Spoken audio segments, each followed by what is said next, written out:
नमस्कार। आज हम जॉन कीट्स की एक बहुत ही मशहूर कविता ला बेल डैम सैंस मर्सी पर थोड़ी गहराई से बात करेंगे। जी बिल्कुल। हमारे पास जो भी जानकारी है ये चर्चा उसी पर आधारित होगी। हाँ, और ये शीर्षक बड़ा दिलचस्प है। फ्रेंच में है दया रहित सुंदर महिला।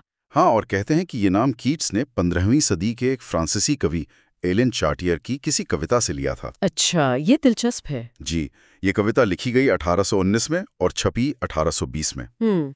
तो चलिए इसको थोड़ा खोलकर समझते हैं। ये एक बैलेड है, मतलब एक कहानी कहने वाली कविता। हाँ, लोक कथाओं जैसी। बिल्कुल। 12 छोटे छोटे पद हैं इसमें, हर पद में 4 लाइनें और तुकबंदी है ABCB। जी। इसकी एक खास बात है इसका अंदाज, जो सवाल जवाब जैसा है। पहले 3 पद में कोई है जो शूरवीर से सवाल पूछ रहा है। हाँ, कि भाई क्या हुआ तुम्हें। एग्जैक्टली और बाकी की कविता फिर उस शूरवीर का जवाब है, उसका वो दर्दनाक किस्सा। हम्म। तो शुरुआती होगी एक सवाल से, ए शूरवीर तुम्हें क्या दुख है, क्यों अकेले पीले पड़कर यूं भटक रहे हो। और माहौल भी देखिए कैसा है, एकदम वीरान। झील किनारे घास मुरझाई हुई, कोई पंछी नहीं गा रहा। हाँ, पतझड़ या सर्दी का मौसम लगता है। बिल्कुल। और ये जो वीरान माहौल है ना, वो सीधे सीधे शूरवीर की अंदरूनी हालत को दिखाता है। पर इसमें एक कॉन्ट्रास्ट भी है। अच्छा, वो क्या? दूसरे पद में लिखा है कि गिलहरी ने अपना खाना जमा कर लिया है, फसल कट चुकी है। हाँ, मतलब प्रकृति तो अपना काम कर रही है, मौसम के हिसाब से चल रही है, लेकिन शूरवीर उस सब से एकदम कटा हुआ है, अकेला है। ये बात है। उसका अकेलापन और अलगाव साफ दिखता है। जी। और फिर पूछने वाला शूरवीर की हालत बताता है। माथे पर मुरझाया हुआ लिली जैसा सफेद फूल, गालों पर फीका पड़ता गुलाब जैसे तेज बुखार की नमी हो, या कोई गहरा दुख। ये सिर्फ बीमार नहीं लग रहा। सही कहा। इसे अक्सर एक रूपक की तरह देखा जाता है, शायद विनाशकारी प्रेम का असर, या खतरनाक सुंदरता, या मौत का ही संकेत। अच्छा। हाँ, ये शारीरिक वर्णन इसलिए अहम है क्योंकि ये सीधा इशारा करता है कविता के दुखद अंत की तरफ। कीट्स की कविताओं में अक्सर सुंदरता और दुख का ये मेल मिलता है। अब शूरवीर अपनी कहानी शुरू करता है। वो बताता है कि वो घास के मैदानों में एक लड़की से मिला था। जी। बहुत खूबसूरत, कहता है, जैसे परियों की बच्ची हो। लंबे बाल, हल्की चाल, आंखों में एक अजीब सी जंगली चमक। क्या कमाल का वर्णन है। कीट्स की ये खासियत थी। हाँ, और शूरवीर तो बस उस पे फिदा हो गया।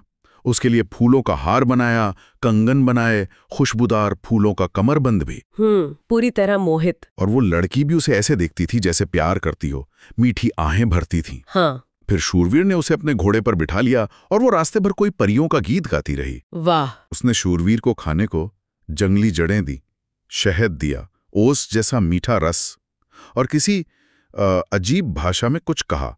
क्या कहा?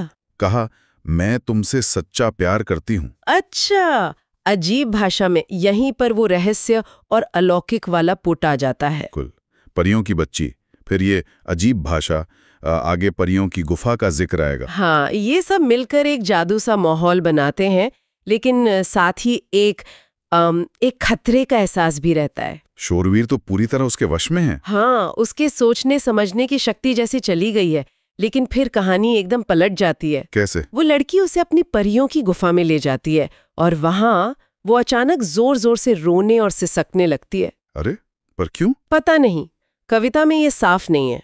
शूरवीर बेचारा उसकी उन जंगली आंखों को 4 बार चूम कर बंद करता है और फिर वो लड़की उसे सुला देती है।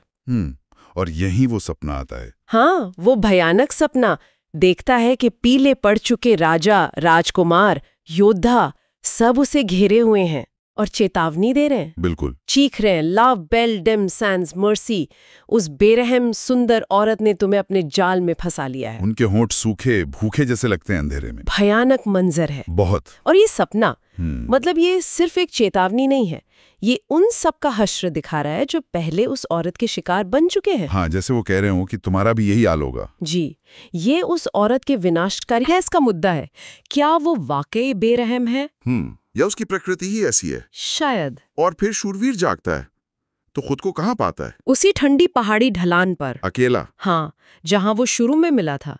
यही वजह है कि वो अब वहां अकेला पीला पड़कर भटक रहा है। कविता जैसे एक चक्र पूरा करती है। बिल्कुल। जहां से शुरू वहीं खत्म। तो संक्षेप में कहें तो ये एक शूरवीर की कहानी है जो एक रहस्यमयी, बेहद खूबसूरत औरत के मुंह में पड़ के तबाह हो जाता है। हाँ, मुख्य बातें यही निकल कर आती हैं। कविता का वो डरावना सा भूतिया माहौल, जुनूनी या विनाशकारी प्यार और सुंदरता का चित्रण, वो अलौकिक तत्व और ये चक्रीय संरचना, जी ये सब मिलकर पाठक पर एक गहरा असर छोड़ते हैं। बिल्कुल। लेकिन यहाँ एक सवाल है जो शायद कविता से थोड़ा आगे जाता है सोचने के लिए। बताइए। क्या शूरवीर सिर्फ एक मासूम शिकार था, या उसके इस हाल में उसकी अपनी भी कोई भूमिका थी? क्या उसने चेतावनियों को नजरअंदाज किया? अच्छा सवाल है। और क्या सुंदरता हमेशा खतरनाक ही होती है, या ये देखने वाले की नजर में है? कविता हमें इन सवालों के साथ छोड़ जाती है। सही कहा, सोचने के लिए काफी कुछ है।